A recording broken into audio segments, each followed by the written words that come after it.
Well, a very disappointing regular season comes to and maybe a merciful end here in season 2 under Lincoln Riley's rebuild here at USC. This has left fans very, very upset. So we knew that this was an opportunity that you all deserve to sound off on how you feel about Lincoln Riley in year 2. He did go a long way in his latest press conference to admit there are major issues he needs to fix. We'll dissect some of his words, as well as just take your calls and feel where you get the pulse of the Trojan family on where we are and how we're feeling about the hire of Lincoln Riley. Matt, how are you doing this morning?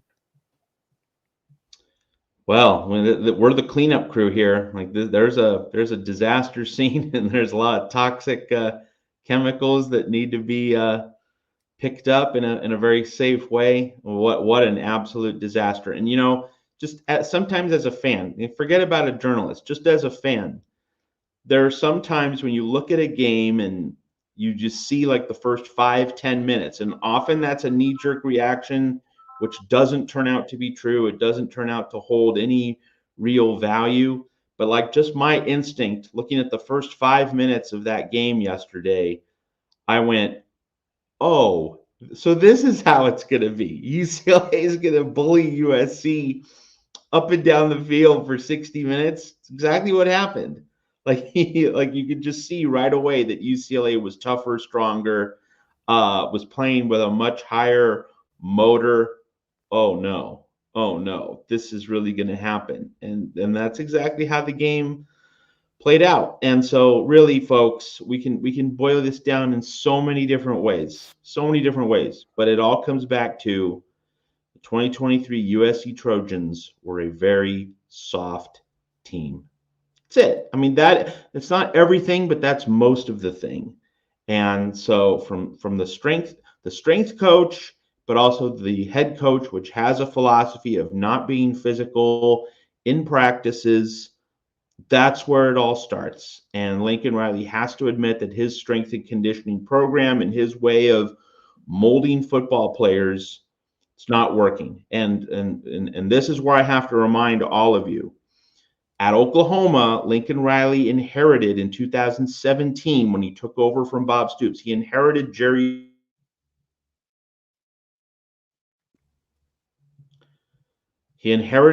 Schmidt at Oklahoma from Bob Stoops. Jerry Schmidt, a world-class strength and conditioning coach. But then he brought in Benny Wiley in 2018. Now, Oklahoma was never better under Riley than it was in 2017. Now, the program didn't fall off a cliff, anything but. Continued to make the playoff, continued to win Big 12 titles, but it was never the same as that height in 2017 under Jerry Schmidt. And so 2018 and 2019, Benny Wiley was the strength coach, but those players had Jerry Schmidt's influence in 2017 as a foundational piece. Like they never lost that. And that is something that these USC players, they've never had Jerry Schmidt as a strength coach. That's point one. Point two, Oklahoma still has its elite offensive line coach, Bill. And when Biedenbaugh did not come to USC with Lincoln Riley in November of 2021. Matt, we're kind of losing your feed. I think maybe your internet's a bit spotty where you are. Maybe. In 2022, Josh Henson did a really good job, but he did a good job with players that he inherited from Clay Helton, specifically Andrew Voorhees and Brett Nealon. So it's not as though Henson built that line. We know that Clay McGuire was the guy who built that line. I mean, Henson did well last year with the pieces that he had. He did well with the pieces that he had, but he wasn't the guy responsible for really molding those guys from the ground up. So when you look at what Josh Henson has done, when you look at the absence of, an elite strength coach, when you look at Lincoln Riley now being without his elite Oklahoma, and the elite strength coach who, set him up to do well at Oklahoma. Now he's on an island without either of those formative influences. He doesn't have Jerry Schmidt. He doesn't have Bill Biedenbaugh. That to me shows how Lincoln Riley is lost at sea, and he has to completely clean house on his staff, and he has to go. Matt, we're losing you again. Here's what we're gonna do. We're gonna go to the live. We have 2 live calls in the queue, and then maybe we can get your internet a little better, and we can try to go in the weeds a little bit more about what the issues were coming over and what can we do going forward. Caller, what's your name and where are you calling from? Caller, you there? Are you talking to me? Yes. Yeah. Hi. Yeah. Your name, Angel, sir? class of 78. I'm sorry, who's this? Well, I've been watching. This is Angel, class of 78, USC. Angel, nice to hear. I've been watching SC football since 1960 when I was 9 years old. Okay. And I can tell you right now that this is embarrassing. We had the players. No excuse. The coaching was abysmal. Retaining Grinch was a disaster. And it also exposed Lincoln Riley's ineptitude to make in-game changes, decisions, especially after halftime adjustments. Play calling was not there. I think he's lost confidence. I think that the team lost confidence as well. And I think that the defensive coordinator has to be selected and it has to be given full authority over the complete defense. And Lincoln Riley has to just stick with the offense. And I think we need a strength and conditioning coach. And I think we need a special teams coach. Well, Angel, let's hit a couple of those things. That's what I see. Let's hit a couple of those things, Angel. By the way, callers from now on, we will not cut you off. But here's what we'd like you guys to do for the future. Let's hit one topic at a time, and then we'll discuss it. Okay? We're going to try to cut down on the monologues. Not just you, Angel. Everyone does. I'm really upset. I'm really upset. You have every right to be. Yeah, I mean, Matt, this is not to cut you off. You are going to have this show's all about is you talking, venting, and getting off your chest. Okay. What I am saying is to make it a little more entertaining for everybody. If you just kind of make a point or two, and then we all kind of hop in and we have a conversation. So that said, you brought up the point about adjustments in games. I think it's very important. We got Lincoln Riley, known as one of the better offensive minds in college football. Comes over from a very successful offense at Oklahoma. Has a really good season last year and has had some clunkers this year. What I will say is I actually think that his the second half play for this team, with the exception of what glaring exception would be the Colorado game, I think actually he has made some adjustments that have been effective in the second half. Matt, what are your thoughts on the adjustments that have been made or not made by Lincoln Riley in the second half? You can only make so many adjustments when you are getting your teeth kicked in. And UCLA was kicking UCLA's teeth. And, we haven't discussed this yet, but Josh Henson, Josh Henson and what he's done with this year's offensive line, like his job needs to be reconsidered along with all the other assistants. I would say if there's one assistant who's actually done a decent job and should be retained, Keel McDonald at running backs. But really everyone else, like Dennis Simmons didn't develop Dorian Singer or other wide receivers. I mean, Taj Washington and Brendan Rice, they were there. But like Mario Williams, Dorian Singer didn't develop. Like Keel McDonald is the one assistant I can look at and say, he's basically hitting the mark.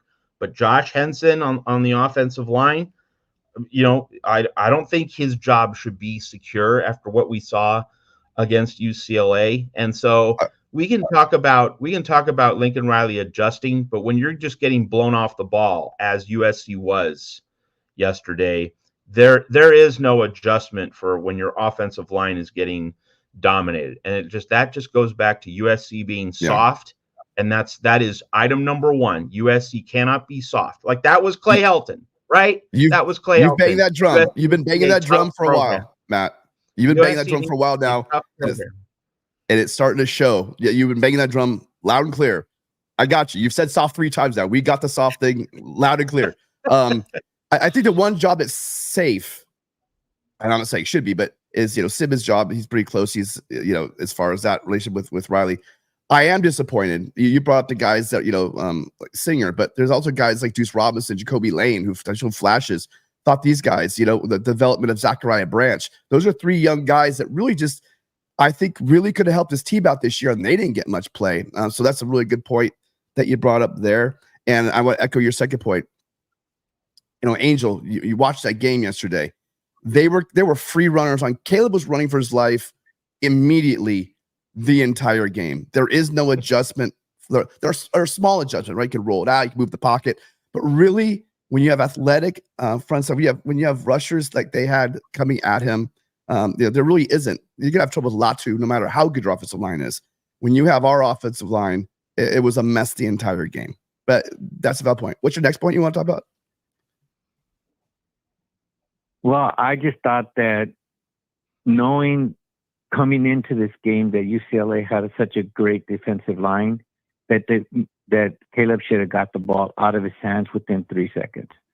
And we should have just gone with a short passing game and move the ball and then run as much as we could and try to keep them off balance. But the other thing that really hold on, hey, wait, Angel, you do it again. Angel, hold on a second. Okay, so let's go to that point. All right, let's stick to 1 point in time. I think they did do that early. I think it was relatively successful early on. But one thing was showing they were taking the runaway, and USC was not going to run the ball. I mean, the USC with that offensive line had 0 chance of running the ball in this game. Even they were running just to keep the team honest. There's a repeating theme here. Is we just don't have it on the offensive line right now. That's period. That's one. I think they tighten up their defense, and so taking away those short passes, that's what happened, and then that's when they struggle in the middle of the game. Matt, any thoughts? In terms of what USC should have done on offense, I mean, if you're trying to get the best answer for this very flawed situation in which USC's offensive line was getting its butt kicked all day long, what was the right offensive approach? Hurry up. Should have been a hurry up offense the whole game, because that's how you slow down a pass rush. If you are really serious about slowing down a pass rush and you know that you're not getting it done, you go to a hurry up. And Lincoln Riley did not have the awareness to do that.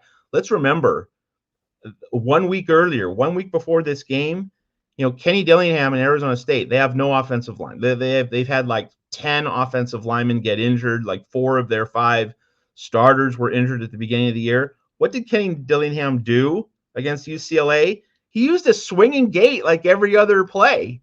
So he basically just put his lineman on one side of the field, and it was genius, right? Like it took UCLA's pass rush out of the game. It basically made the game 7-on-7. That is a coach who's thinking ahead and a guy who's aware of his team's limitations. Lincoln Riley wasn't able to come up with that. But that point aside, if you're thinking, we at USC need to do a swinging gate or a hurry up offense to minimize the negative effect on our offensive line and on Caleb Williams, if you're at that point, wow, now that should raise some serious alarm bells. Yeah, for sure. And it's a good point about the hurry up. That allows, you're going to tire out that pass rush, but also you're not going to allow them to substitute fresh legs in. That's a very great point, Matt. What else, Angel? Anything else for us? Well, I was very disappointed at the lack of playing time. Deuce Robinson got in there, was starting to make some plays. Jacoby was starting to make some plays. We had a lot of talent, and I just believe that we didn't use our talent properly in this game or any other games. Thank you for taking my call. Oh, Angel, it's our pleasure as always. Thank you for calling in. Appreciate to cut you off. I just want to I'm using you as a great example for our future callers so we can make this show flow a little bit better so we don't have like 5-minute monologues by everybody. I'm not sure if that's the most exciting Right. show. I apologize. for No, that. no, Thank you not for at all. my call. Thank you my for call. calling. Right on. Okay. Bye-bye. Really quickly, Jim, you will be getting our grade at the end. So if you hang along that long, that's how you'll hear what we're doing as far as our grade for the team. Caller, thank you for calling in. What's your name and where are you calling from? Earl from Long Beach. Earl from Long Beach? Yes. Earl, thank you for calling. Is this your first call? First time caller? Yes, I'm a first time caller. I'm a big fan. Tim, you know, you guys have done like good work on promoting the program and stuff like that. So I have 3 points. You know, I know you and Matt, you guys are in the game and you guys do your damnedest to promote the program in a proper way. So I have 3 points. One, to me, the strength and conditioning program is solid enough, right? And I know, I know Matt, he's going to be like, no, it's not.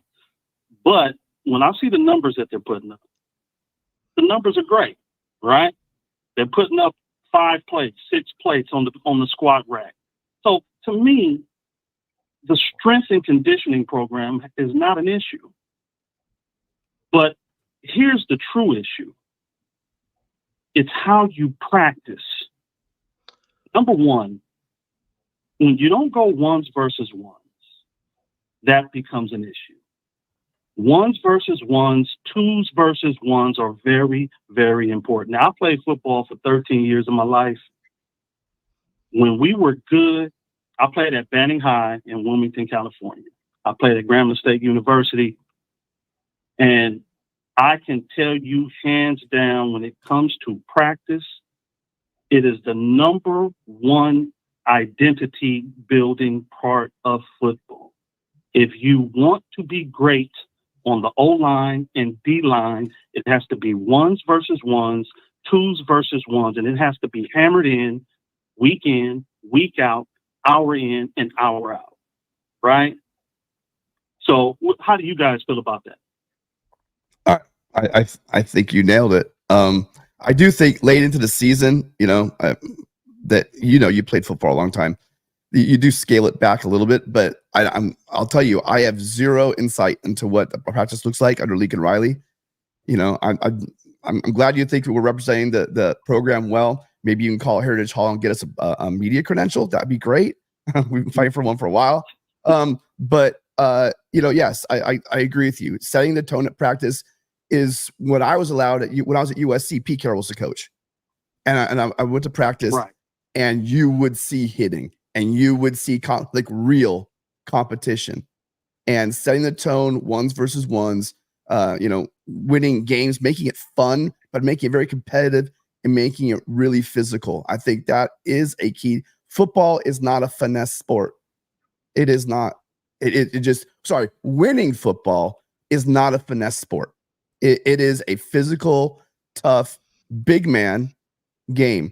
And where I've kind of stolen from Shock and Spratling, who I have a lot of respect for, where I differ a little bit from you, Matt, is I'm not sure if it is Benny Wiley as much as we're getting undersized linemen and expecting them to go up against guys bigger than them and not be shoved around. At some point, you can only put so much healthy, mass on that's productive mass when you're only a certain size. USC's NIL program needs a fix. You build lines. You don't build lines through the portal. You build lines through your recruiting and through years and years and years. That's the thing that usually lags the most when a program's trying to get back on top. And USC has a major problem there.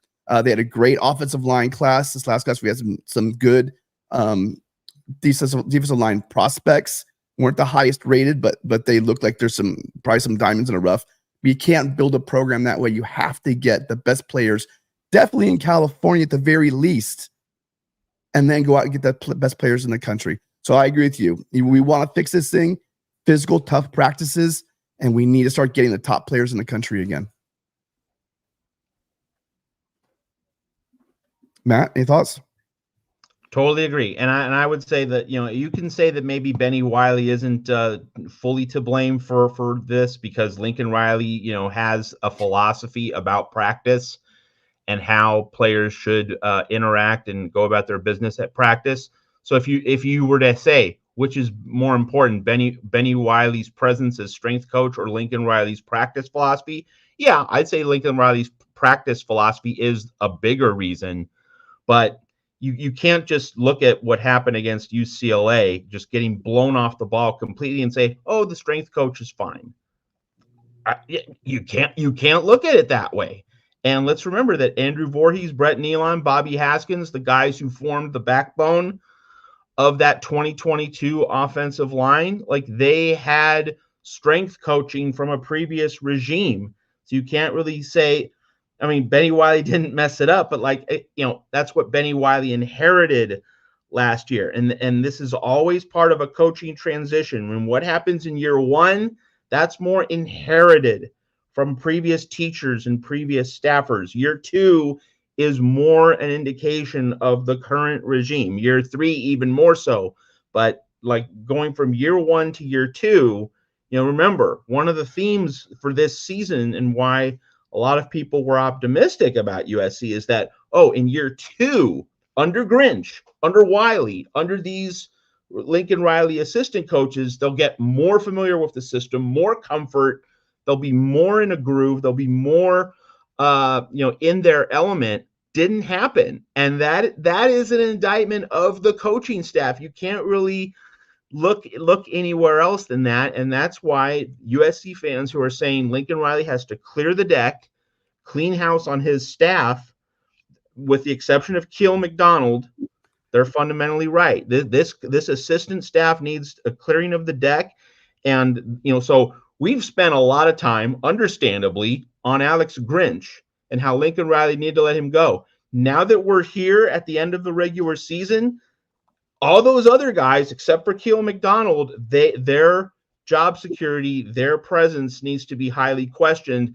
I think it's an easy call to get rid of all the defensive assistants for sure, with the possible exception of Sean Nua, because Bear Alexander has continued to play great. Like, he's been a shining light for this team. If we had got all the guys on defense playing the way Bear Alexander continued to play from start to finish, we'd have a good team. So you give Sean Nua a measure of credit for that. He's the one defensive staffer I might retain. But all the other defensive staffers, and then Josh Henson on the O-line, and then Dennis Simmons at wide receiver. And I know that Lincoln Riley trusts Dennis Simmons. He shouldn't trust Dennis Simmons based on this year. Let's put it that way. We can see that this coaching staff is weak sauce, and we need to get upgrades across the board on this staff if Lincoln Riley is going to turn this thing back around. Yeah. So it's my job, Matt. I got to push back. I listen. You are starting to sell me on the strength and conditioning thing. I'm still kind of just still feeling it out.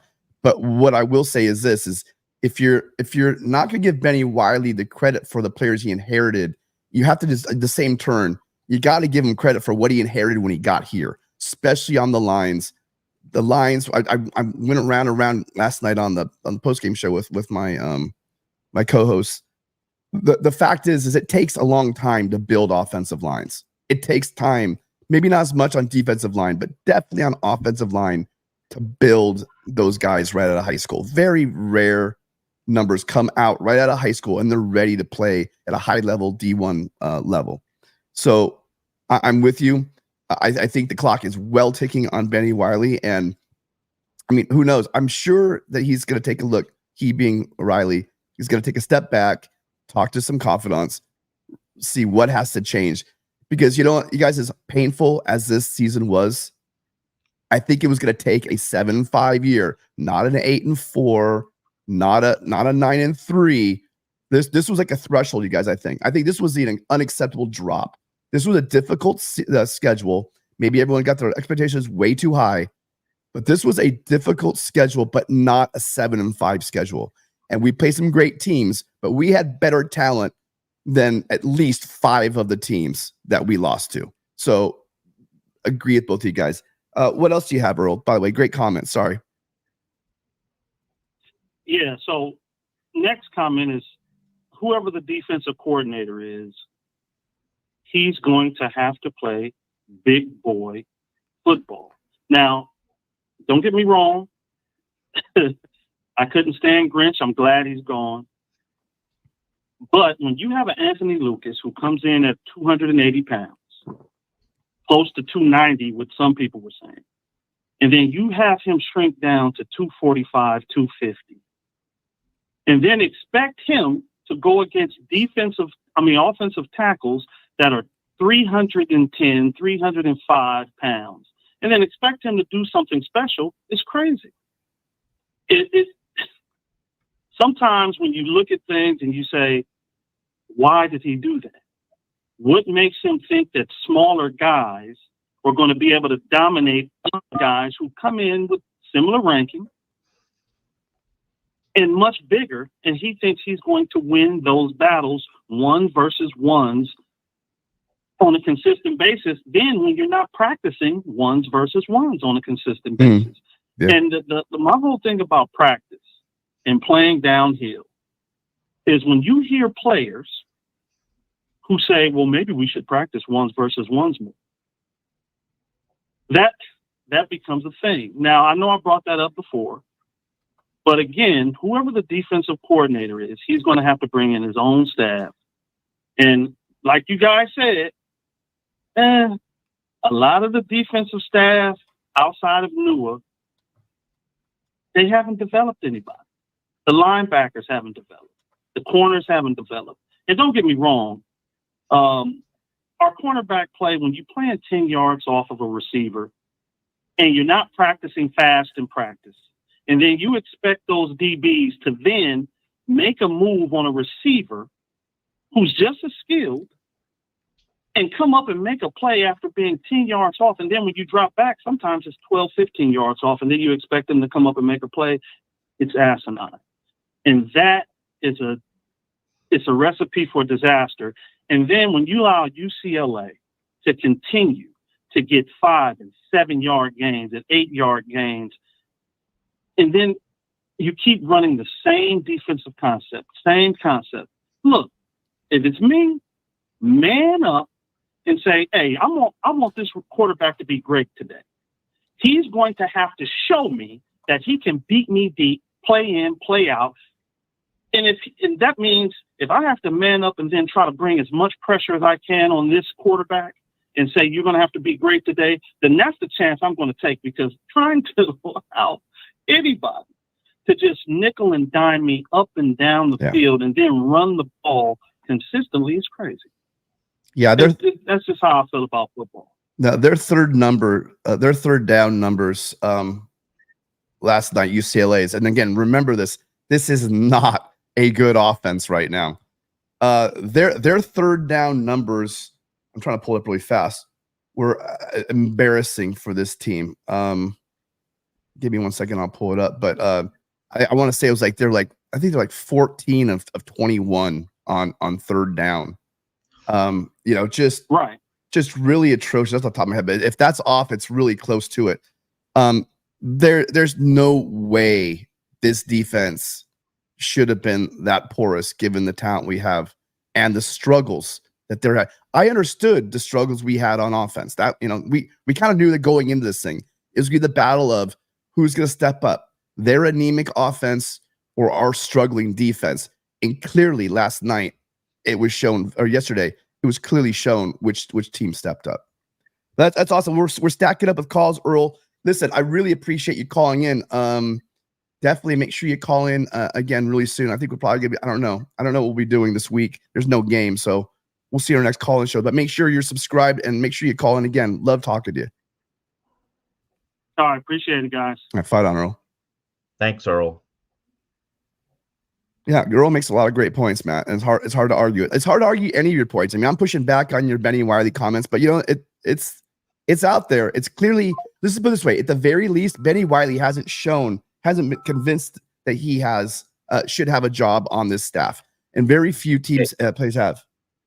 Before we take another call, let's just mention this particular point. We have a defensive coordinator search going on, and I've mentioned this before, but now that it's the end of the regular season, and we don't really care about our bowl game because it's going to be Vegas, Sun, Holiday, a bowl where USC shouldn't be. Here's the thing to remind ourselves about with the defensive coordinator search. When candidates start interviewing for jobs, and that's probably going to happen early next week after teams' regular seasons end this coming Thanksgiving weekend. So next week, they're going to be brought in for interviews. When defensive coordinator candidates ask, hey, what's going on with your strength and conditioning program? Benny Wiley doesn't seem convincing to me. If Wiley doesn't get fired this week, then candidates are going to ask, why is he still on the job? Convince me, Lincoln Riley, why I should be working for you with Benny Wiley as the strength coach. If top candidates say, and if I'm a top candidate like a Jim Leonard or someone else at the top of the board, I'm going to ask about Benny Wiley. And if they say, Lincoln, I'll come if you can get a certain strength coach into the program at USC. Like, I have a few guys I'd like to see. If you can land one of those guys, I'll come. But if not, I'll stay away.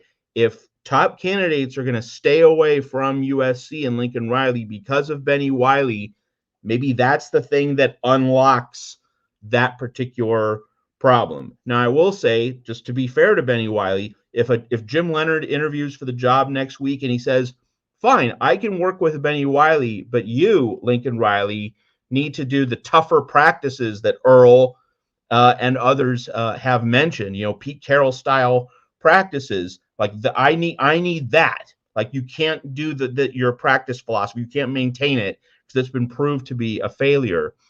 So at least one of those two things, Benny Wiley or the practice philosophy and methodology, one of the two, at least, if not both, need to change. And maybe the defensive coordinator search becomes the thing that unlocks that change. Yeah, I think you're right on a bunch of lines there. One, I think that getting the defensive coordinator he might have a say in like things you said.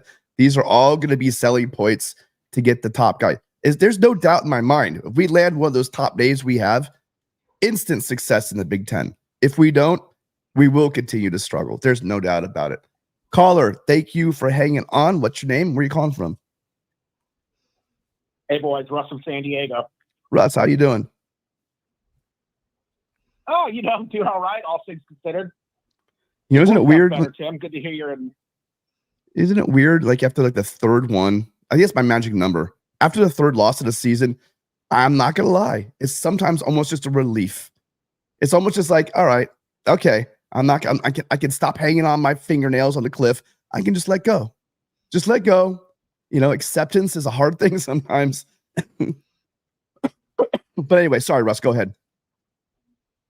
No, man, I agree. There's a point where you kind of realize what you are. So, I like the title of this. What's your grade for Lincoln Riley? My grade is an F-, and I have 2 points to make. So I'll make the first point, which is that, and as we talked about, if this season, if we would have went 9-3 this season, and the 3 games we lost were the games our offensive line just tanked the game for us, I think we would have been more understanding as a program that this offensive line just was way worse than we thought it was going to be. If the offensive line plays below a certain standard, you are going to lose. And for the Notre Dame game, for the UCLA game, and for the Oregon game, that's basically what happened. We were in other games, so if it would have my first point is that if that would have been the only problem, I think we would have a different view of the season, because we just would have understand, like, well, we did progress in this area. We did progress in that area. The offensive line just wasn't what we thought it was. And, we're just going to have to live with that. So do you guys want to respond to that first point? I know we wanted to keep this a point by point thing. Yeah, no, I mean, the biggest point I'm going to say is I'm guilty as charged. I just looked at the pieces and not knowing football 101 said, wow, hey, this guy's huge. This guy was a freshman All-American. This guy was this, I started adding the piece on the line together.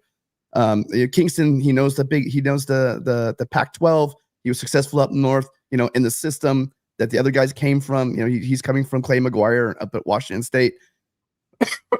I was sold on it, but clearly, especially, we didn't have to see it happen, against UCLA or Notre Dame.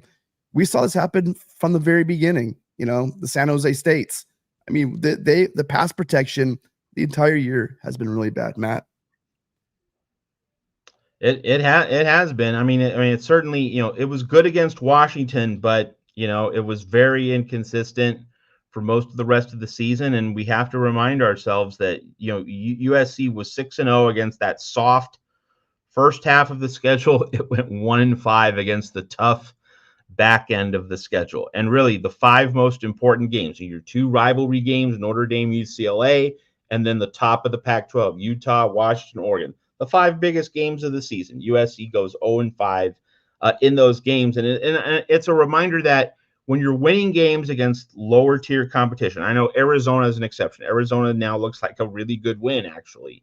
But when you're beating Arizona State by 14, when you're beating Colorado by 7, like that does, and even when you're beating Stanford by whatever it was, 46, like that's not an indication of really how good or bad you are. It's how you are when you go up against quality competition. And that it's a reminder to me, I think, that you want at least one really big early season test. You want that measuring stick game early in the year to really know where you are.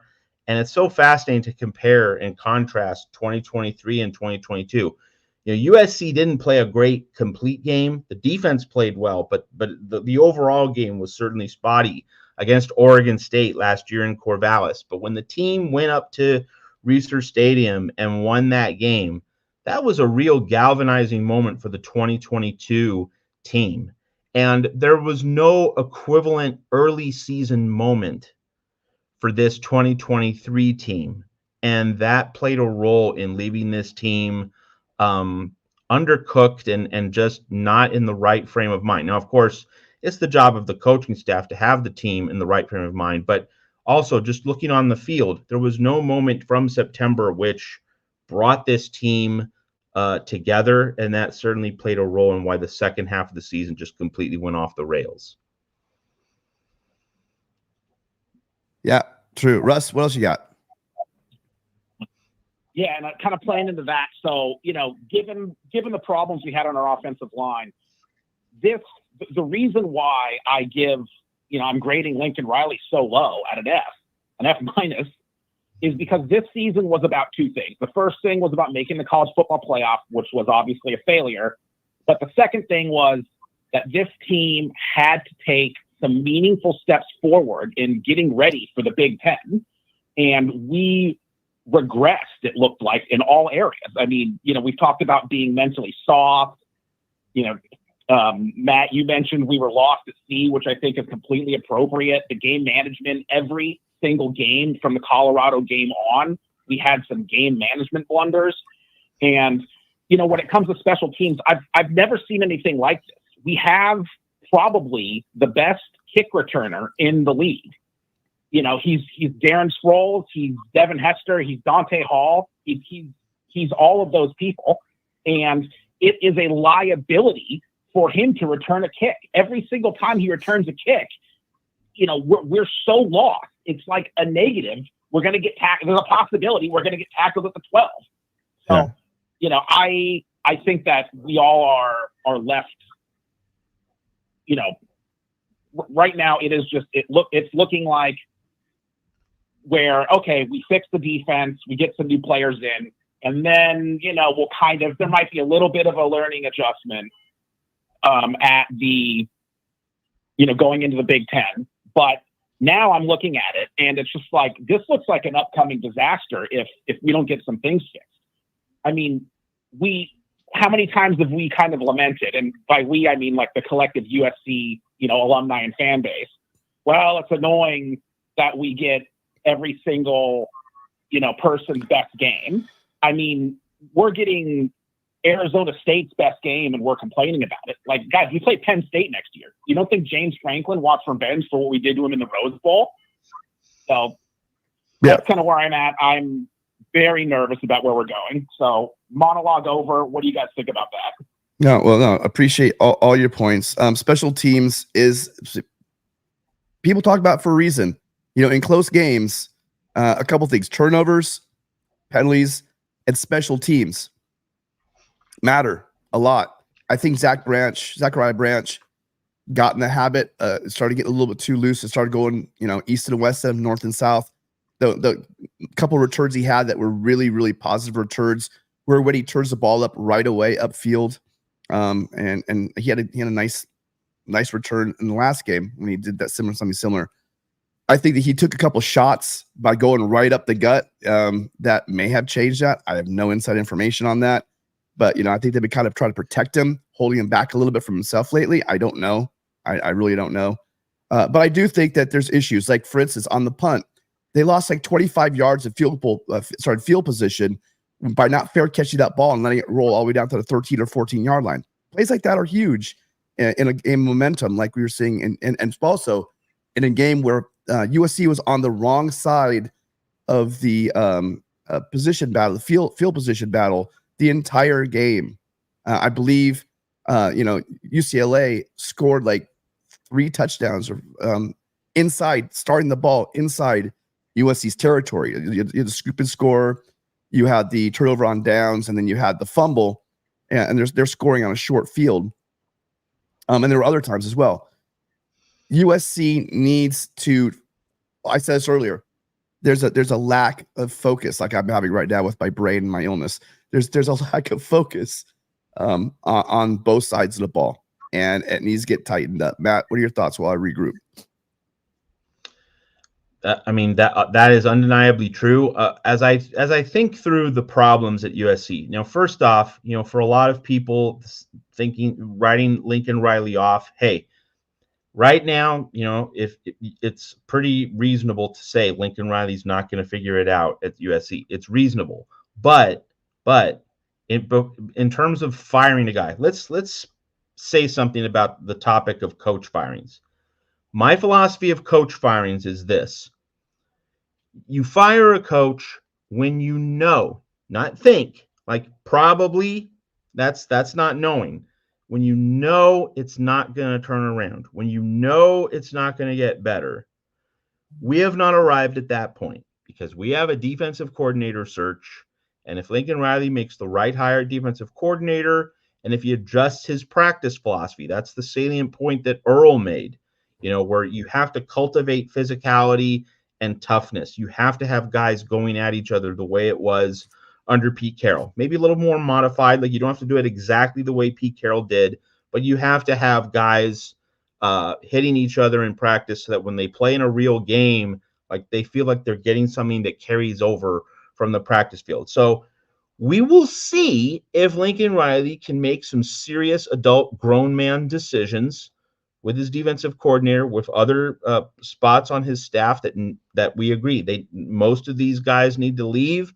Riley needs to bring a fresh set of guys in, not kill McDonald again, but most of these guys need to be sent packing. He needs to assemble a new coaching staff. He needs to change. And here's the thing: if you think Benny Wiley's okay, let's put it this way. All right, it's not the strength and conditioning program, but it's the larger operational philosophy at USC, right? How Lincoln Riley structures his practices, how Lincoln Riley, frames the whole methodology for going through a week, going through a given day, going through an off season, going through spring ball, going through summer camp. The larger operational architecture of USC definitely has to change. And if I'm a defensive coordinator candidate, I'm going to be grilling Riley on these kinds of matters, and I'm going to insist on certain changes if I'm going to take the defensive coordinator job under Lincoln Riley. So again, I think that's all going to get shaken out in the interview process next week. And hopefully a Jim Leonard is going to, or someone of his caliber is going to ask Lincoln Riley the tough questions. And then we'll see if Lincoln Riley is willing to provide grown-up answers and make changes in accordance with those grown-up answers. But if Lincoln Riley has next week, when he interviews defensive coordinator candidates with Jen Cohen also involved, and Riley says, this is the way I like to do things, and this is how you can fit within my architecture. If that's how Lincoln Riley is doing this, he's not serious. He's not. We're making a lot of Matt. He's not. Again, learning. I'm not going to push. So I'm not going to push back. But we're going to see. I'm just going to say we're going to see if Lincoln Riley is an adult pretty soon next week when he's interviewing defensive coordinator candidates. Again, Matt, I'm going to push back really hard now. I mean, you spent a lot of time with Oklahoma, is all I'm going to say, man, because I get your points, but you're using words like adult and this and that, blah, blah. To this point, Lincoln Riley, in my opinion, is still a great coach, period. The end. We're going to see that he brought over the wrong guy. Huge black stain on him for that. But as far as his program, there's a reason why he was hired, why everyone thought it was a lights out hire, except for the people at Oklahoma. And he's going to get the right guy in place. And then we can put a lot of stuff, because nobody knows, Matt, what his practices are like. I don't. You don't. Everyone complaining doesn't. We got no idea what his practices are like. I'm going to be interested to see, what takes place, because we won't have to see it. Your point you just made, if he can't land a decent coordinator, because the money will be there, it'll validate everything you just said. I just think that maybe I'm uncomfortable with some of the phrasing you use sometimes, because I think it's a bit, I don't know, a bit early to make some of the assumptions. He's nowhere near being fired at USC. Nowhere near. I'm not making predictions. I'm just saying if he gets, how he conducts himself in these defensive coordinator interviews and what the process and outcome of the defensive coordinator search is, that's going to tell us a lot. That's what I'm saying. I'm not making a prediction. I am not making a prediction on whether Riley's going to land a good candidate or a bad candidate. I'm just saying how he conducts this is going to be hugely influential for his future and, of course, by extension, USC's future. And I agree with you. It also shows us a lot of the things that we have question marks about. If he's unable to land one of those top names, it will be an indictment on the fact that maybe he does need to do some growing up, to use your word, if he can't land that kind of a guy. Hey, listen, by the way, are related. That's the main point. Yes. I get that point. I'm just not, I think you're a little ahead of the game than I am as far as that point. Really quickly, Russ, just one more quick point. But before we do, you guys, hey, listen, thank you all for being here. We have over 200 people right now. And I'm just like blown away each time we have these shows and we get over 200 people on the line. Thank you all for being here. But if you could do me one small favor, hit that subscribe button down the bottom corner, right below Matt. You'll see if you click it in the corner there, you click on subscribe, you subscribe, hit the bell notification. You'll know when we go live for these. You'll also be kept up to date on when we go live for any of our shows throughout the week. We have many of them. Thank you all for being here and appreciate you. Speaking of appreciating you, Russ, one more quick point. We got 5 people in the queue right now. I got to get moving. Yeah, my last point is that if Ryan Abraham has a media credential, they should welcome you two like Pulitzer Prize winners. Well, okay, hold on, boys. All right, I appreciate that, Russ. But listen, Ryan, I've been following Ryan since I was in college. So he is the dean of USC. I'm being hard on him. Hard on him. Yeah, no, I love what they do over there. But I appreciate. Hey, look, I say there's room for all of us. Is all I'm saying. It'd be nice to get us one. But thank you for your kind words. Absolutely. Fight on, guys. Fight on. Yeah, I mean, if they're going to give a bunch of credentials to one guy, it's probably going to be to him, and rightfully so. Next caller. Thank you for calling. What's your name? Where are you calling from? Hey, Tim, it's Adam calling from Georgia. How are you? Adam, I'm doing good. I bet you're not feeling the same way. Well, it was a rough game yesterday, but I promise I'll keep this short. I mean, first, I think when we talk about like the staff, like Grinch, and we have to remember that Riley hired and retained this staff, so he's ultimately responsible. And I think, second, to what Matt was saying, I don't think Riley is very adaptable. I think, in his view, it's his way or the highway, and I think that is not valuing defense and a culture that has some pretty soft players. So here's my solution to it. I think after Lane Kiffin learned under Saban and has done a good job at Ole Miss, I think Lane Kiffin should be the next coach. And I'm wondering, Matt, if on this show you're going to call for the hiring of Lane Kiffin as USC's next head coach. I'm not going to call for the hiring of Lane Kiffin. Adam, I mean, Lane Kiffin has grown and evolved as a coach. There's no question about that. But his defenses, I don't know if you've noticed, his defenses have not been great. And elite offenses, elite teams bash in his Ole Miss defenses. So, like, that is not like the clear cultural change that you need if you were going to entertain the idea that Lincoln Riley should be fired, which, we have to just wait and see who he comes up with at defensive coordinator and if he's able to make significant adjustments on his staff and adjustments to how he goes about his business. Like this, he's 40 years old.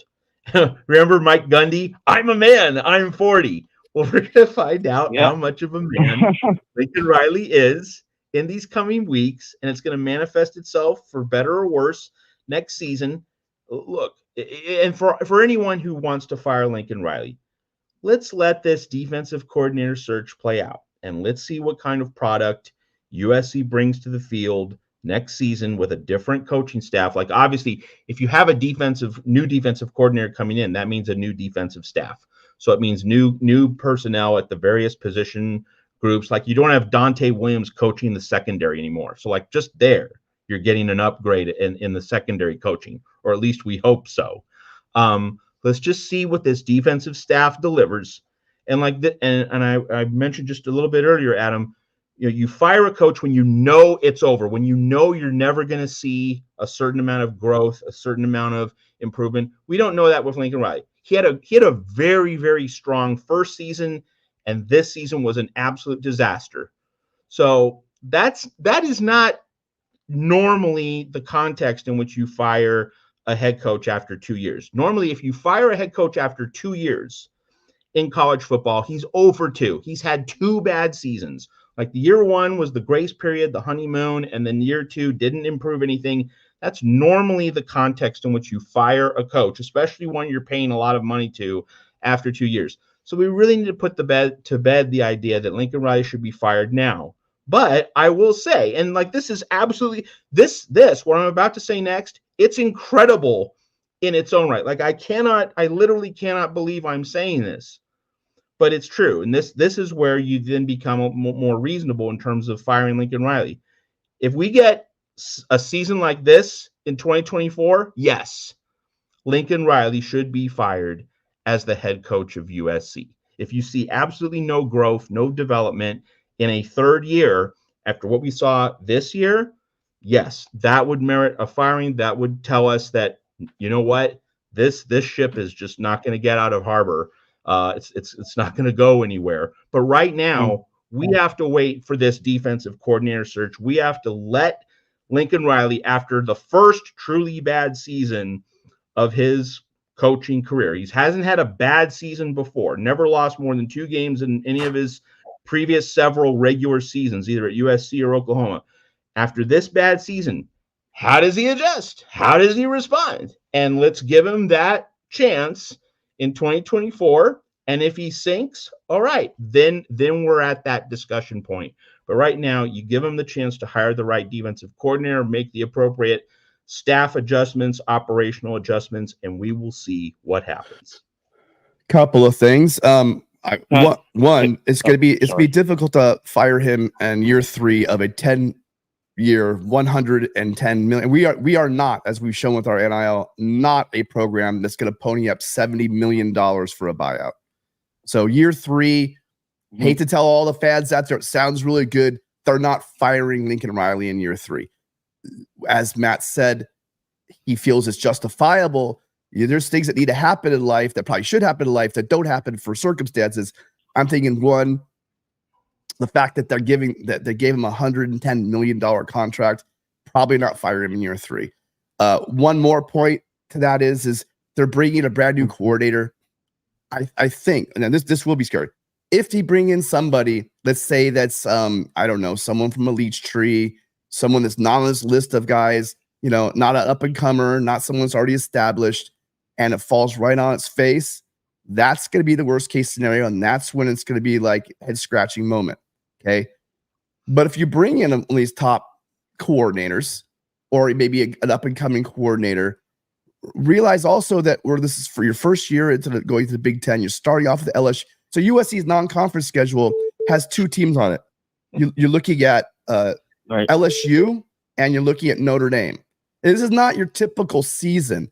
Anyone thinking USC is going to roll into the Big Ten and all this and go undefeated, is really, needs to temper their expectations.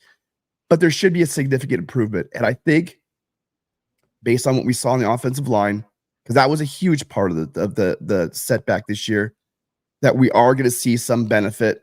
Some guys will be, hang around. We have some young guys that are talented moving up. And then also the fact is whatever we bring in on the defensive coordinator side of this thing, it's got to be an improvement for what we saw. This was literally statistically one of the worst teams in a Power 5, one of the worst teams in all of college football on the defensive side of the ball. It's got to get better. But if there's not significant improvement, yeah, you're going to hear constant comments, then the decline. Here's my worry. Then when your coach is on the hot seat, you ever tried recruiting with a lame duck coach? It doesn't really work out that well. Yeah. And it's a recipe for disaster. It's what we did with Helton. And that's why right now the program is where it is right now. Because for years we had a lame duck coach with Helton and our recruiting numbers were off the charts bad.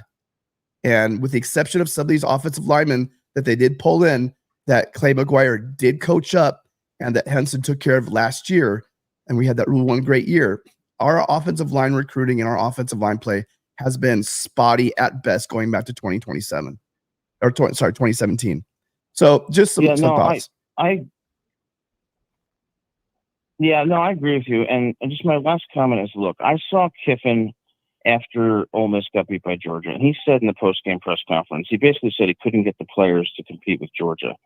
I think he would recruit extremely well at SC. I think he's learned under Saban and has done a good job at Ole Miss. So I'm willing to compromise and give Riley one more year. But if it doesn't work out, which I'm almost certain it won't, I think we should hire Lane Kiffin, and I think he would be the right fit for USC. Thanks, guys. Roll Tide, and happy Thanksgiving. All right, thanks, Adam. And I will say one thing. I don't think that Lane Kiffin would want to probably come back to USC after the way he was treated. So there's also some side notes to this. There were some burned bridges by USC on that one that probably would preclude Lane from even being interested in the USC job. I'm sure he takes the phone call for a good laugh, but next caller. Hi, thank you for holding. What's your name? Where are you calling from? Yes, my name's Keith. I'm calling from Columbus, Ohio. Keith, from Buckeye Country. How you doing? I'm doing great. How you guys doing? We've been better. I'm not gonna lie. What's on your mind? Oh, I'm just calling to. I grew up watching definitely USC, Ohio State growing up. Huge Buckeye fan, but I also enjoyed watching the West Coast USC back in the 70s and 80s. It was awesome. And I'm definitely not a hater of USC. All I see is maybe Lincoln needs to do what Day did, who's relatively a young coach at 43. Maybe look at grabbing the top defensive coordinator that he can get. And it will take a couple years, but that's what I think Lincoln needs to do is find him a coach that can change his defense and maybe recruit more defensively like they have done. He's went more defense recruitingly recently than offense. So he's starting to realize that maybe scoring 35 and giving up 10 is better than scoring 45 and giving up 30. So I would definitely like to see USC be the old USC. And I think they will be eventually, but it's just going to depend on the defensive coordinator that you guys do get. Yeah, no, great call, great points. I think that I'm not sure as much a shift in Ryan Day's philosophy as I think you guys have some issues going on in your offensive line. But it's a good thing that you have Jim Knowles in year 2. came in and he's turned that defense around, saved you guys, won you some games. I mean, let's face it, you guys went in and you had a nail biter against Notre Dame, right? We went in there as well. And having that upgrade to your defense shows what year over year with the right defensive coordinator can happen. But it's also a reminder to USC fans is Knowles didn't do that in 1 year. It took year 2 for this defense to take that jump. You know what I mean? Do you agree? Yeah, that's what I'm saying. I was just saying that it's going to take longer than a year for the Trojans to turn everything around in recruiting and grabbing the defensive-minded great coach. But if you do look at Ohio State throughout the season, that offensive line has gotten better. So yeah, for sure. It takes. I mean, you got to think. We had 2 first-round draft picks gone first round. Well, 1 first round and 1 second round, and they're both pretty decent in the NFL right now. And then we had probably the best quarterback in the country, right, leave. And we can't just put in every year. We're not going to have a great quarterback. It's not going to happen. Solid points, and then yeah, solid points, but I would like to see. I'm not a hater at all of USC. Actually, I used to love watching the Rose Bowls. Your guys' beautiful uniforms against our uniforms. So, I mean, I just wish you guys the best and go Bucks and fight on. Yeah, great call. Thank you, Keith. Appreciate you calling in. Yeah, some solid points, Trojans. From it can show you what you could do. You turn around, and they benefited. Just like we're going to have trouble, they benefited from a strong defense helping the offense was taking a year back, losing so many NFL players. That's what USC is going to be experiencing, losing Caleb Williams. Let's hope that the defense, whatever change they make, will be significant enough that we will see some support on the defense side of the ball as we drop off from Caleb next year. You're going to need it with that schedule, that's for sure. Caller, thank you for calling. What's your name? Where are you calling from?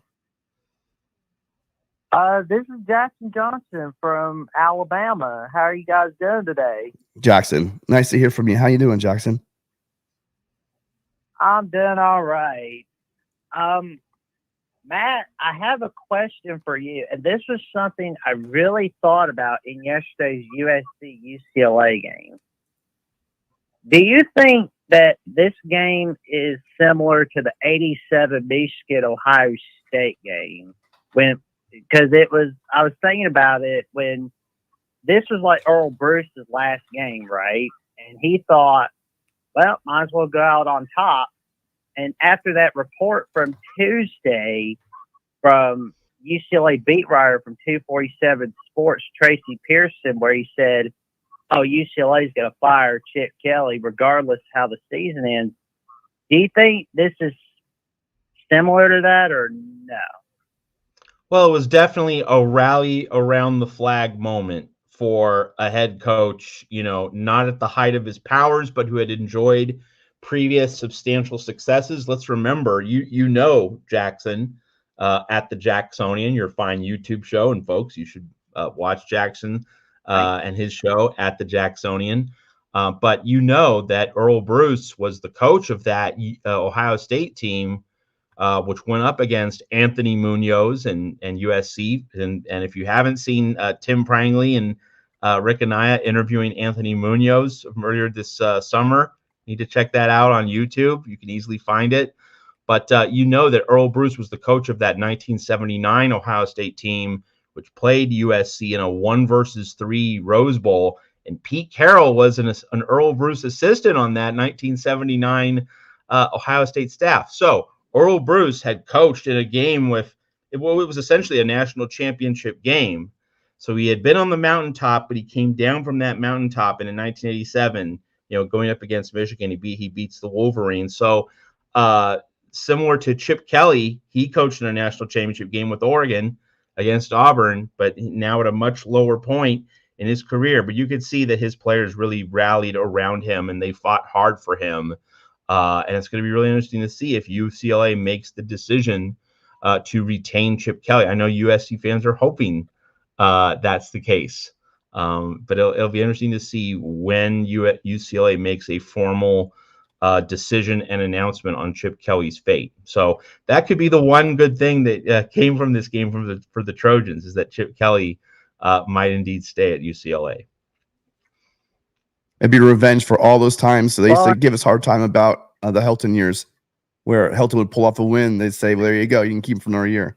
So it'd be nice revenge. and something I was also thinking about is what's the fate of Josh Henson? And if he is gone from the OC position, will Cliff Kingsbury be promoted up to offensive coordinator? Well, he's just that's just a title. He's the offensive line coach. I think he's the run game coordinator or something. He's not. Lincoln Riley's calling the plays. Yeah, he's given that title just because of what he does for the team. But I mean, it's Lincoln Riley's offense, and he's offensive coordinator. Cliff Kingsbury, Yeah, but Jackson, we need to see if Josh Henson gets retained. Now, I will offer a prediction. I will predict that Lincoln Riley retains Josh Henson for next season, but I think there should at least be some tough conversations about where USC is going with this offensive line. And I made the point at Trojans Wire, tweeting during the game, that with Josh Henson, either he didn't coach good talent well this past season, or he made bad evaluations in the portal. It's at least one of the two, if not both. It can't be neither. It has to be at least one of the two. So Henson definitely fell short in terms of what he did, and Lincoln Riley needs to create some accountability with his offensive line coach. That is an important conversation. And one of the reasons Josh Henson's job status should be talked about is that, we've spent so much of the season talking about Alex Grinch and how much he was holding the program back. And there's no question Alex Grinch was holding this program back to a considerable degree. But the fact that Josh Henson didn't do a good job with the offensive line, it means it's not just on the defensive side of the ball, right? And that's part of why I'm on the bandwagon to get Benny Wiley fired, is because USC was soft on both sides of the line of scrimmage, not just one. But you could make the point that maybe it's not Benny Wiley, it's Josh Henson, in terms of why the offensive line got overpowered by UCLA and wasn't all that good against Oregon and Arizona and Notre Dame and the other pretty good opponents that USC faced this season. So there should be a Josh Henson conversation in addition to a Benny Wiley conversation, in addition to other conversations with other people on this coaching staff. And so when it comes to Henson, here's what I'm going to say. That I think USC fans are going to be happy with, if not most of the guys I think they signed in their last class, I think are going to be players for USC. They just got the #1 interior offensive lineman for the 2024 class coming in, and Jason Zandamela out of Florida. But we're not landing the kind of offensive lineman that USC is known for. Now, there have been numerous cases of USC Trojans that don't come in highly decorated, that end up being, greats and going into the NFL. But there's also a strong tradition of USC going out and getting top offensive linemen, like the top offensive lineman on the West Coast. That's the kind of offensive line coach we need. And if that's Josh Henson, let's do it. But I said earlier, last week, people put a lot of stock in NIL. That's part of it. But the bigger part of it is these kids knowing and their families knowing that if I come to your school for 3 years, you're going to get me to the NFL and I'm going to have a great NFL career. That has to happen. Now, it kind of begs the question, well, okay, hold on a minute then.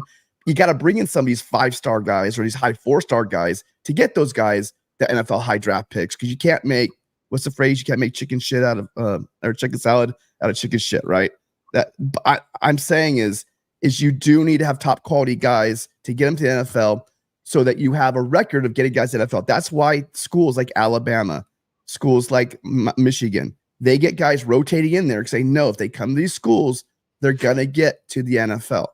USC needs to establish that pipeline, and it starts now. And it just seems like there's Oregon's doing it, getting the top recruits on the West Coast, and USC is not. USC has to turn around that trend, and it starts with Josh Henson. I like him as a coach, but he needs to bump up that recruiting, if only for the eyeball test, because we're losing out. It just seems like year after year, USC's losing linemen to Oregon. That has to stop. Yeah, I was also thinking about, and I know that the conversation is about how we saw Caleb Williams play his last game, and we're likely not going to see him in the bowl game. But I do think this can be a positive in the bowl game. We get to see the first game of Malachi Nelson. I can't wait to see what this young man's going to bring in 2024. Well, we're going to see Millen Moss. Hey, listen, we got to let you go, Jackson. We got 6 people lined up. I just lost 2 people. I think we're going to log these calls. But to your point, I think we will, obviously we're not going to see Caleb. So you forget about Miller Moss as well. It's going to be a great opportunity for these guys to get some meaningful snaps, something that because the team has struggled so much this year, we haven't been able to see. So Jackson, thank you so much for calling, and appreciate you calling. Call back soon. Thank you for having me on. And remember, USC Nation, the only way to go is up. Well, we're hoping that. Thanks, Jackson. All right, sorry. Those of you guys that hung up, there's 6 of you in the past 15 minutes that hung up. We're going to try to go through these a little bit faster, honoring everybody's time for calling, but we're going to try to move through these a little bit faster. All right, good afternoon. Thank you for calling. You're on with Tim and Matt. What's on your mind? I'm suffering from PTSD. I have post-traumatic salsa disorder. Every time USC enters the La Victoria red zone, as announced on the PA system at the games, we sputter and fail, mostly because our offensive line fails to get any push, and we can do absolutely nothing. Our center, Justin Dietich, who I thought was going to be an All-American, has got the lowest PFF score I could imagine. He's gotten worse. Mike Tarquin, I know we got him on the portal. He was a swing and a miss. Mason Murphy, he should have been pulled early after those quick 2 penalties. So our players get a grade of a D. Our coach gets a grade of an F. I know Riley was probably the best coach we could have hoped for at the time, but I'm just saturated with disappointment. He's proven he's not the smartest guy in the room. And at only 40 years old, I hope he's going to grow. At this point in coaching, you either evolve or you devolve.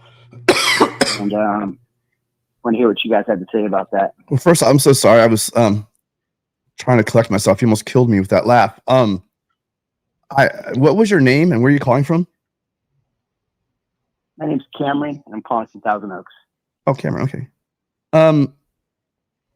Yeah, it's been a theme here on all the shows on this channel. We've talked about the offensive line play next to the linebacking play and secondary play. It's right there actually. All 3 of those position groups have really been a struggle for the Trojans, and it's cost them games. There's no doubt about it. All 3 of those position groups. And the players you named specifically, like when I saw when they're coming out earlier for the senior farewell, and I saw Kingston was in street clothes, I right away just got that feeling.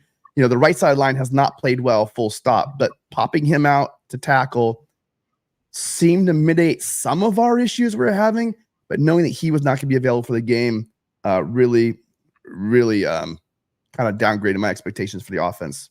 Matt, what were your thoughts about in particular, the offensive line play?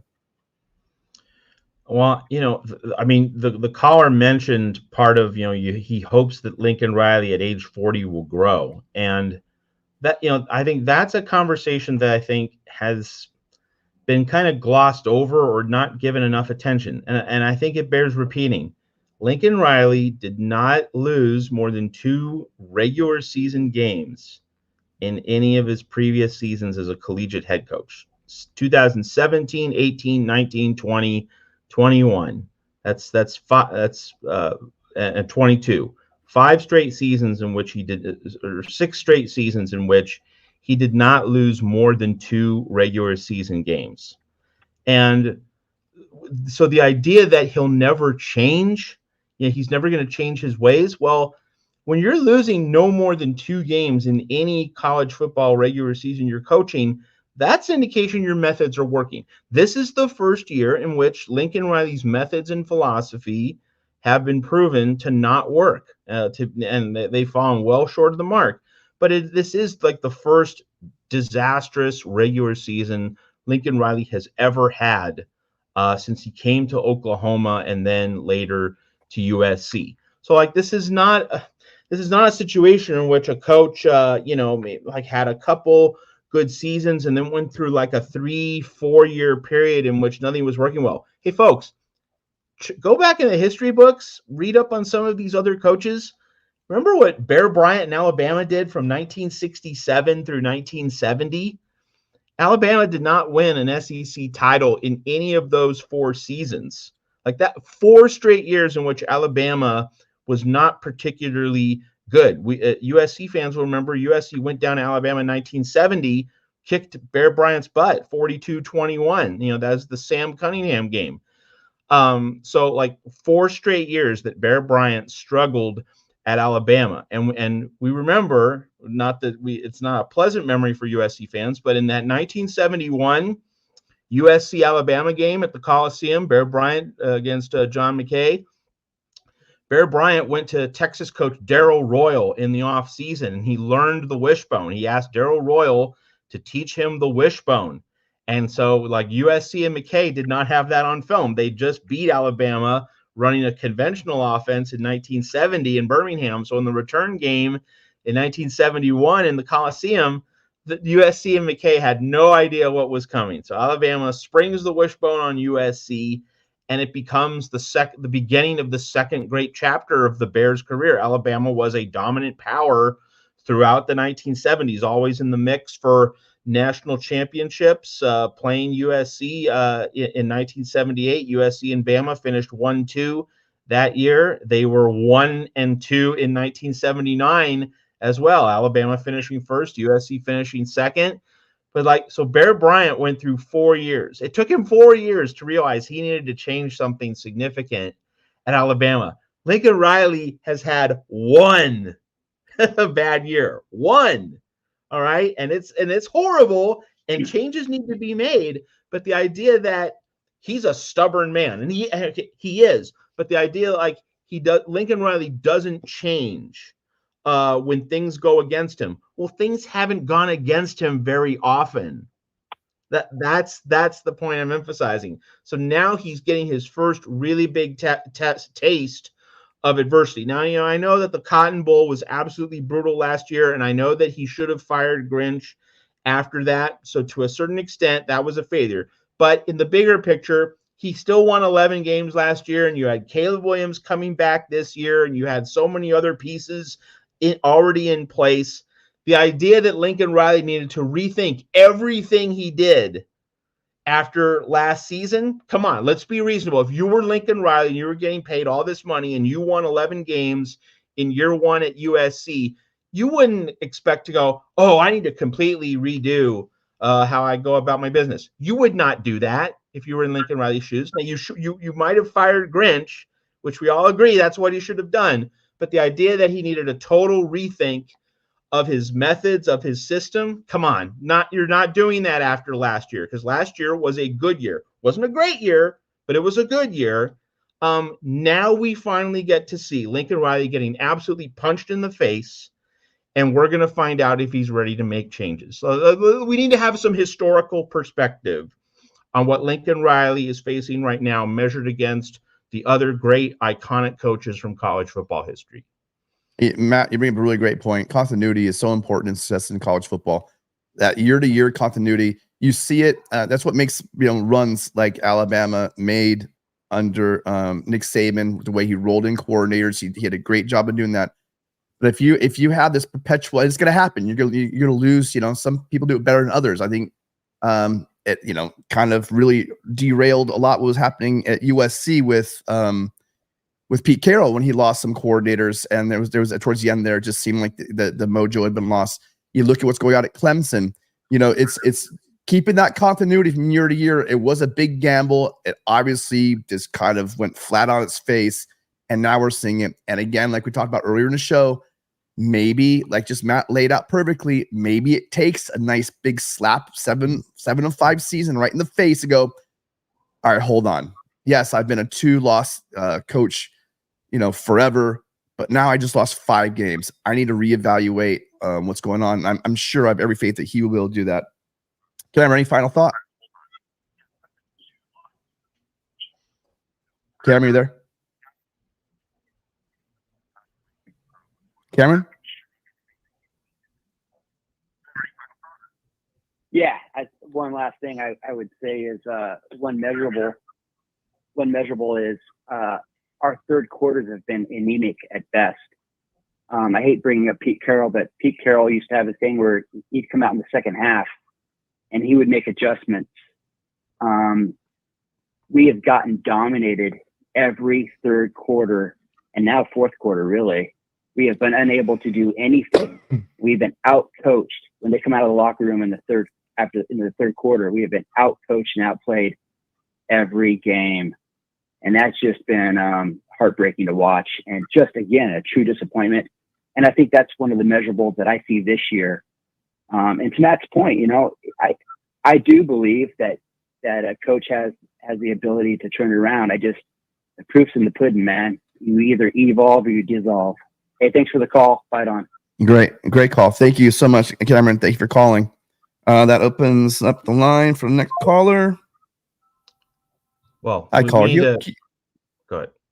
Caller, can you hold on 1 second? Really quickly, guys, we have over 215 of you on the line right now. If you could take 1 second to go ahead and hit that subscribe button if you haven't already. We're really trying to get to, it's a very modest goal of 4,500 and this week. If everyone here does it right now, we're going to hit that 4,500 right away. Thank you so much all for being here. It's just the best way you can thank us beyond just being here is hitting that subscribe button. And it really helps the show out a lot and the channel. Matt, you're saying we got to wrap it up. I'm saying we should take the calls we have rather than take on new calls because we're closing in on an hour and a half. Yeah. And I think we'll do a little bit faster. Yeah. We've by the way, there's 8 of you out there that were on hold and did not wait. I promise you, I say this every week. At some point, I'm gonna get better at it where we honor your time, let you guys talk, but we're a little more brief and maybe you guys are a little more brief so we can run through these calls because there's 8 of you Trojans out there. I'm sure you wanted to say something that didn't have that opportunity. Sorry, 9 of you now. We have 2 more calls in the queue, including the one we currently have right now, Matt. So you guys hold your calls for now. Really quickly, I want to also hit the super chat from Adam. Tim and Matt, think about it. You're both highlighting the obvious weaknesses, but Riley, the head coach, doesn't even see it. Things won't change. Matt, I don't know about you, but Adam, he sees it. And if he doesn't see it, he hears it. I will just say this. We're going to find out if he sees it in the next few weeks when he's interviewing defensive coordinator candidates and making decisions about his 2024 staff. Again, Adam, thank you for always tuning in, always being active in the chat. I know you're subscribed to the channel. And once again, always with your super chats, they really, really help support the show. So thank you so much for all that you do. Even if I don't agree on the Kiffin thing, I hope you don't hold that against me, but I appreciate you being here. Caller, thank you so much. What's your name? Where are you calling from? Hey, man, it's Willie from Riverside, California. Willie, thank you. Thanks for calling in. How you doing? Good, man. You know, watching a disappointing season like the rest of us. Right. Yeah. It's been that way since the halfway point. Yeah, I get probably 2 points. I'll make it quick because I know you guys are short on time. For the life of me, I don't understand why on all our third and short situations, I understand Riley's offensive scheme. Why not line up under center? Why have we not lined up under center once on third and short? I agree. You're closer literally not lined up under center one time. I think we did in this game, didn't we? All season? I think we did they did in this game. I must have missed it. Right? I must have missed that one because. And I think we have done that. as well another time. It is rare though. Okay, you're right. That your point is made. It's not the usual. That's the thing. Yeah. Yeah, it's always been a bit difficult to understand when, let's face it, you want your running back to have a head of steam, he wants to see the holes, etc. But we only need a foot or a yard and a half, and you start 6 yards deep, especially with our porous offensive line, that's going to probably get beat. That is a recipe that should have been that's a great point and should have been addressed. Excellent point. What's your next point? And the next point is, I mean, you guys have made all the points so far, but recruiting is going to be a complete nightmare if we do not make the right hire at multiple positions. I think Riley needs to get rid of a bunch of yes men. That I feel like he has too many people that won't actually challenge him when he's struggling. And mind you, he doesn't really struggle, so it's kind of hard to do that. But I just feel like his staff, you could tell the body language, everything runs under him, and what he says is how I feel. Yeah, Matt, your thoughts? I haven't. You were kind of giving a thumbs up on that. You want to add to that? Just like if bringing in a defensive coordinator and other staffers who are going to create accountability. Let's remember, McKay and Robinson had Marv Goo. That was the accountability guy on those dynastic USC teams. And then you had Ed Orgeron as the accountability guy under Pete Carroll. Where's the enforcer on this staff, right? The guy who ensures that you get discipline, toughness, accountability. Lincoln Riley needs to bring in a guy, guys, but especially a defensive coordinator who will create that Marv Goo, Coach O level of accountability to USC. And Willie, you mentioned that we've talked about all the points. There's one point we haven't mentioned. You kind of reminded me that no, we haven't talked about everything. There's one other point to make. Turnovers, right? Turnover differential. It was over plus 20 last year, and this year it was negative. And we saw the Grand Canyon-sized gap in performance and results between last year and this year. And it's a reminder, of course you want to take the ball away. Of course you want to set up your offense with short fields. That's wonderful. But this idea of teaching for the takeaway, as Alex Grinch tried to do, you can't teach for the takeaway. I mean, there are certain things you do, like a tip drills, make sure that like when there's a scoop and score opportunity, you fall on the ball, like you get the ball instead of the opponent. Obviously, there are ball skill related things that you should be doing on defense. Of course, I'm not saying you shouldn't do that, but you have to be able to formulate a defense which gets off the field on 3rd and 4th downs, which just gets stops. You have to be able to get stops by means other than the takeaway. And that's where USC got really exposed, got caught really shorthanded this season. So that's another thing we needed to talk about. We didn't, but now we have. And was exposed in the fact that they were 13 or 14, like 20 or 21, on 3rd downs last night. Again, a UCLA team that is not good on 3rd down to begin with. And that reminds me of I had Phil Steele on for an interview in the offseason, and he one of his metrics he uses is programs that are plus 15 in turnovers. Generally, the next season have a step back. And I'm like thinking that's just a little bit too weird, Phil. And he's like, well, it's over time. It's kind of shown out. I can't wait to. You're generally not. It's like the baseball team that goes like 30-10 in 1-run games in a specific season. Like it's a good team and it had a good run, but you generally do not replicate that sort of things in consecutive seasons. Laws of averages usually even out. It's the same thing with a plus 15 or more turnover margin. You just don't get those things back-to-back years. There is this thing called bounce of the ball, and it's not always going to go your way. And so you have give me a defense that will get off the field reliably on 3rd down just by stopping the opposition rather than a defense that will get lots of takeaways but will be volatile and unreliable on 3rd down. Give me the 3rd down stoppers every time. Yeah, absolutely. Willie, any final thoughts? We got to get to the last 2 callers and we can get out of here, I think. One last thing. This secondary could have really used Mekhi Blackman this year. That's all I'm going to say. Oh, yeah. Yeah, no, you got it. Absolutely. We talked about on the offensive side of the ball, Caleb really mitigated some of the issues we had there. without a doubt, Mekhi Blackman absolutely mitigated some of the problems we had in the secondary last year. Great. Excellent point, Willie. Right on, man. Thank you so much. Well, right on, man. Y'all have a good one. You too. All right.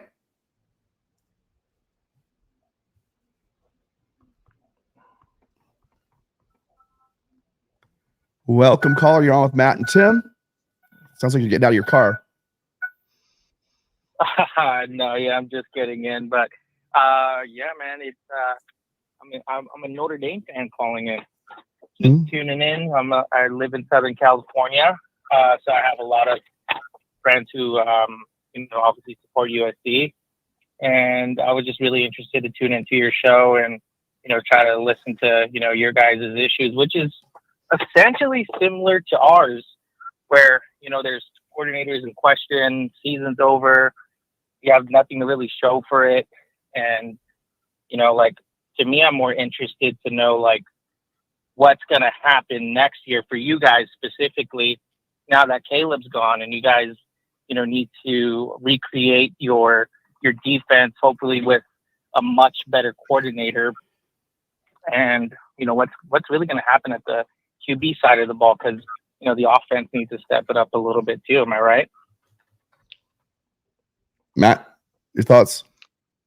Yeah, this is a great question, because you put Miller Moss or Malachi Nelson with an uncertain offensive line against a Big Ten schedule plus LSU and Notre Dame. Yikes! I think Lincoln Riley does need to go after a top transfer portal prospect, because speaking to a USC fan base, I know you all want Miller Moss to start in 2024. Great, loyal Trojan, given so much to the program. He's a true Trojan. He deserves the best. He's stuck with it through thick and thin. We all want to see Miller Moss succeed. I do too. But is he really the guy you want? Is he really the guy you need for 2024? You can't just give it to him because he's been loyal. He needs to be to show that he's really worthy of being QB1. And do we know that? Like when he got mop-up duty against Stanford, USC barely scored against Stanford in the second half of that game. So I think, Lincoln Riley, frankly, he does need, at the very least, he needs to bring in a transfer portal QB who will force Miller Moss to earn the job, to earn the starting job. Create a battle in the spring as such that Miller Moss really has to work for that QB1 role. I think that's a very important point. Yeah, and a good point about the coordinators. I agree. You guys, I'm not sure how much Parker really did. Now, granted, it was a last minute move to pull in Parker as your to upgrade him to offensive coordinator and hire within, but there really wasn't much on the market. I think once that he was your offensive coordinator, and then now with hindsight 2020. Having Grinch this year just pretty much sealed the season for both programs to have the kind of seasons that we had. So the good news is we're moving on. We're making a change. As you hear anything as far as Parker's concerned? I think they're still, rumor has it that they're still going to go after Andy Ludwig again, but just this time come with the bag up front, because I think there was just issues with the administration and we're freaking Notre Dame, right? But you would think they have the money, but they just seem a little frugal with it and kind of spooked them. And, he just stayed at Utah. But yeah, you extended your NBC on the ND side of it. You extended your NBC TV deal through 2029, so you definitely have the money now to go after an offensive coordinator. And a little more leverage, because Ludwig is, and Utah is taking a step down now, going to the Big 12. It just as far as prestige goes, it's not going to be the same. The Big 12 is not going to be the same conference that it was 5, 10, 15 years ago. It's just not. It's different now.